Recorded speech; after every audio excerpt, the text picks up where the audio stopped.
আজকে যখন আমরা ম্যাচটা দেখছিলাম তখন দেখলাম যে মাহমুদুল্লাহ রিয়াদকে 10ম ওভারে আনা হলো, পরে 13তম ওভারে তাকে আনা হলো। তিনি 2 ওভার মিলিয়ে 8 রান দিলেন। বাট সব বোলাররা যখন মার খাচ্ছেন ঠিক সেই জায়গাটা আমরা মাহমুদুল্লাহ রিয়াদকে কেন ক্যারি করলাম না? কারণ আমরা দেখতে পেয়েছি 13তম ওভারের পরে সাকিব বল করেছেন, শেখ মেহেদি বল করেছেন, রিশাদ বল করেছেন, সবাই মার খেয়েছেন, কিন্তু মাহমুদুল্লাহকে বোলিংটা দেওয়া হলো না।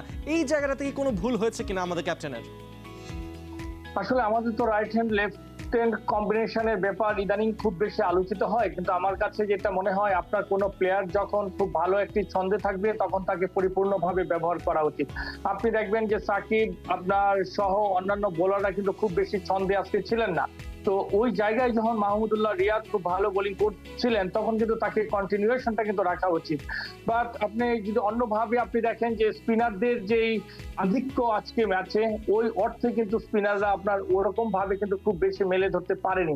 টিমের যে পরিকল্পনা ছিল, টিমের পরিকল্পনা ডেফিনেটলি এটা কিন্তু স্পষ্ট হয়েছে যে স্পিন নির্ভরতাই ছিল, সেই জায়গায় আসলে স্পিন নির্ভরতাটা ক্লিক করেনি এবং পেস বোলাররাও কিন্তু আশানুরূপ কিন্তু আমরা বিগত ম্যাচগুলোতে যেরকম দেখেছি সেরকম কিন্তু হয়নি।